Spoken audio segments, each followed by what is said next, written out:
L'ombre de Pascal Laurent.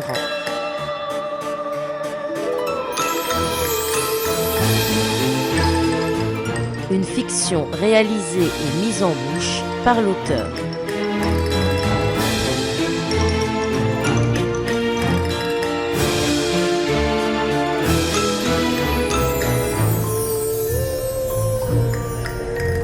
Épisode 2. Première sensation. Ce qui va suivre, vous n'êtes pas obligé de le croire. Et bien que j'en sois l'acteur privilégié, il m'arrive encore aujourd'hui d'en douter et de croire que j'ai peut-être rêvé tout ça. Je vous en laisse juge. À l'époque où se sont déroulés les événements, je jouais Hamlet au théâtre. Pas le beau prince du Danemark qui faisait se languir la douce Ophélie. Non. J'avais dégoté un petit rôle de complément dans la personne d'un soldat qui avait la particularité de se faire oxyre à l'arme blanche dès le second acte.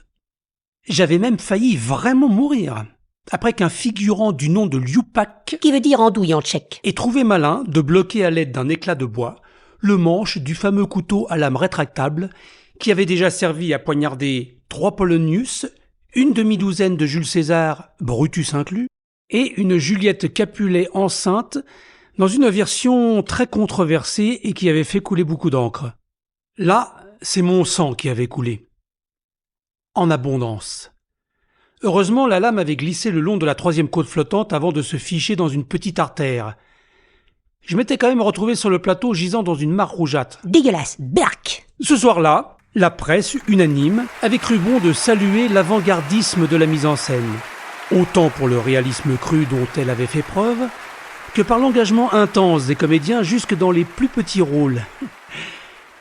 Bilan, 5 articles dithyrambiques et 7 points de suture. Or, les faits avaient été à ce point saisissants que dès le lendemain, la mise en scène s'enrichissait de pas moins de 10 soldats et autant de matelots qui mourraient tous en râlant dans des bains d'hémoglobine, commandés pour l'occasion en barils de 15 litres.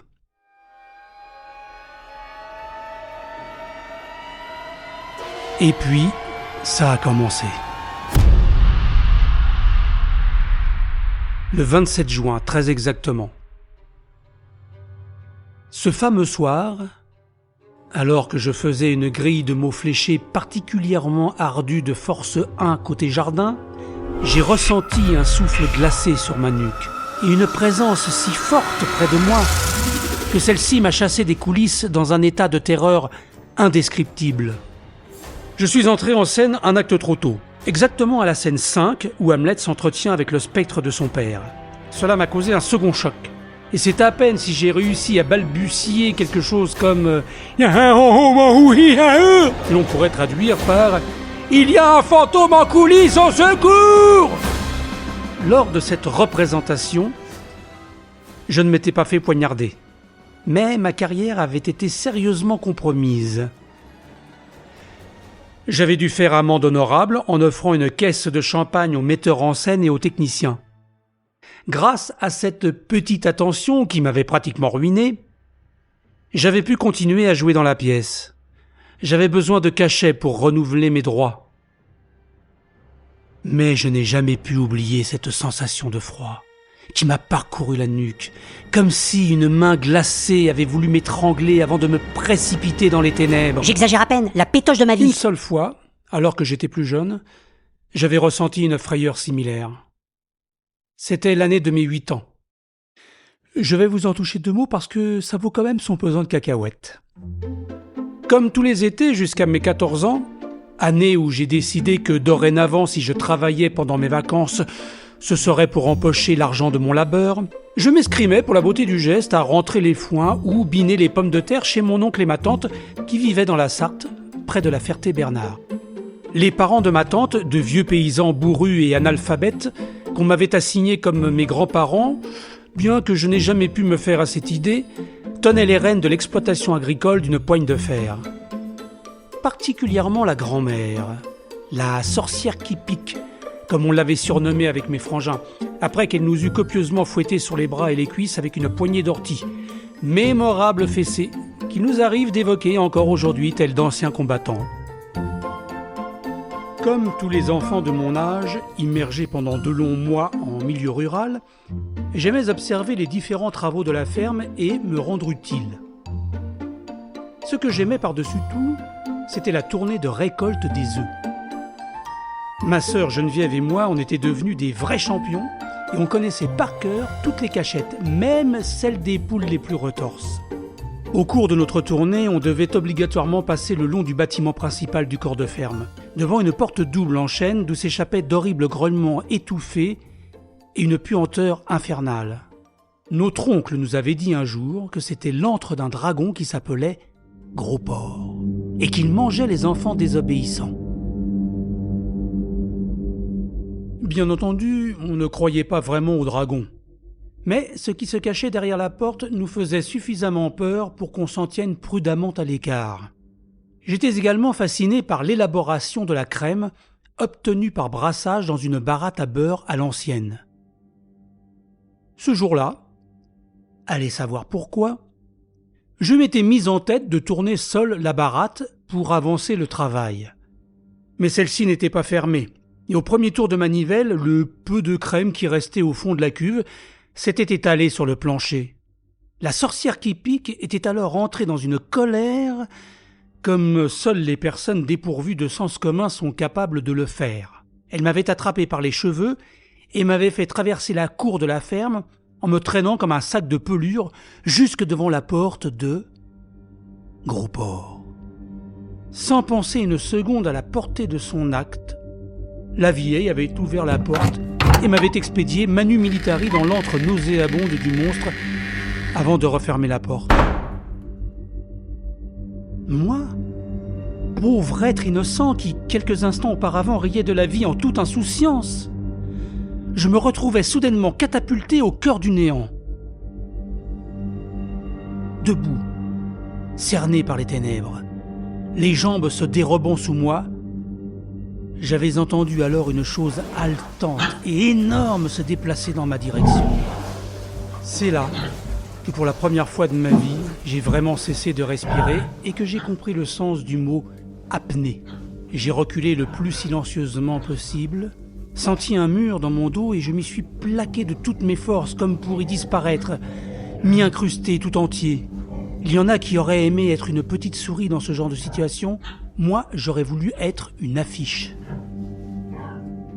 Et là, j'ai entendu comme une espèce de sorte de reniflement juste à côté de mon oreille, et l'instant d'après, j'ai senti un frôlement hideux contre ma jambe.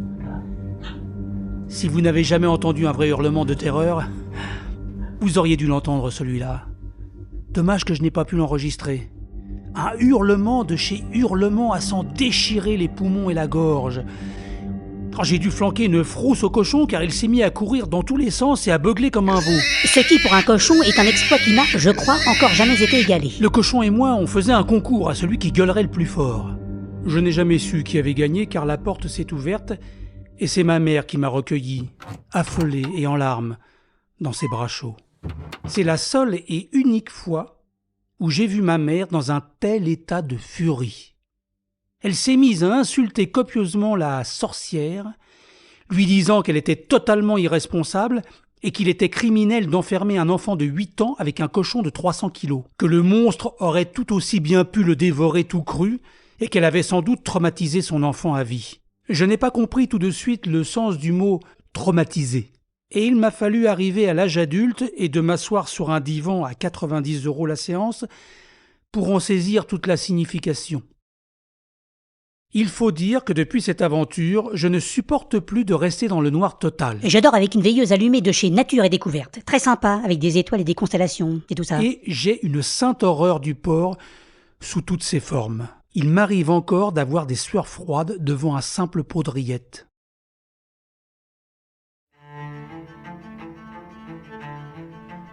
Jusqu'à présent, l'ombre n'avait jamais imaginé, si tant est qu'elle fût seulement capable d'imaginer quoi que ce soit, qu'elle pouvait se sentir exister. D'ailleurs, avant, la notion de sensation lui était totalement étrangère. Pour tout dire, il n'y avait jamais eu d'avant. Elle était passée d'un état où elle n'existait pas à celui qu'elle vivait maintenant. Et pourtant, elle percevait de façon trouble qu'elle n'avait pas d'existence propre. Mais le simple fait de l'exprimer librement, d'en avoir pleinement conscience, semblait suggérer le contraire. Il lui fallait simplement élargir cette conscience, la transformer en état de fait pour en saisir aussitôt toutes les opportunités. Mais voilà, quand on est une ombre, quand on est forcément, et de par sa nature profonde, réduite, contrainte et forcée, par d'incontestables lois physiques, à être dépendant d'un être vivant, on n'a pas d'autre choix que de suivre le mouvement, qu'on l'accepte ou non. Cette situation, absolument intolérable pour la plupart des êtres humains, bien que certains d'entre eux acceptent volontairement de porter des chaînes bien plus contraignantes sans s'en soucier le moins du monde, était pour l'ombre une chose évidente, incontestable.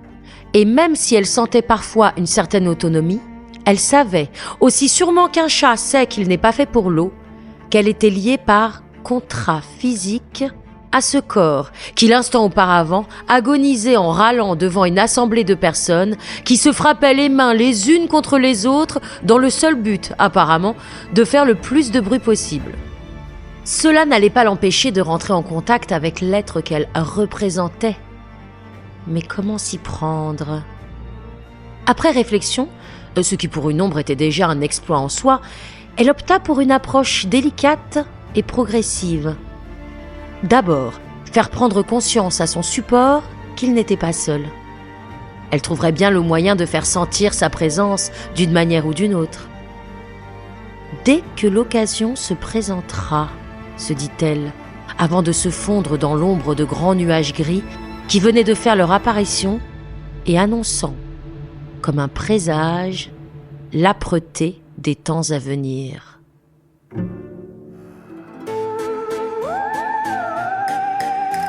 Vous venez d'écouter L'ombre de Pascal Laurent. Une fiction réalisée et mise en bouche par l'auteur. Un grand merci à Artlist qui nous permet d'avoir accès à sa bibliothèque d'œuvres musicales originales et d'effets sonores. Le générique Ghost Waltz est signé par Ziv Moran. Dans cet épisode, vous avez pu entendre dans les rôles de la présentatrice et l'ombre, Cathy Trinta. Denis et sa petite voix intérieure, Pascal Laurent. Retrouvez l'épisode 3 de l'ombre dès la semaine prochaine sur votre plateforme d'écoute préférée. Et bien entendu, si vous avez apprécié cette histoire, parlez-en autour de vous, à vos amis, à vos proches, à vos collègues. Lâchez quelques pouces en l'air, mettez des étoiles, faites des commentaires. En bref, tout ce qui peut nous aider à sortir de l'ombre. Merci.